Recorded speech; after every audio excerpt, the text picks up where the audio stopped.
Getting ready to put the port side in. All new stainless studs, new seal, new transom. Got the trim tab already installed. Put that in a little while ago. She's in. It's just inside. Putting all the hydraulics back in. The trim tab and the prop trim. There's the blower. There's the transom. Kusa. Starboard side, she's going to have to wait a little bit.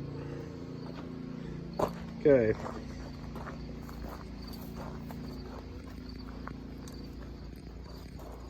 Time to put a little bit of sealant on the gland and install it.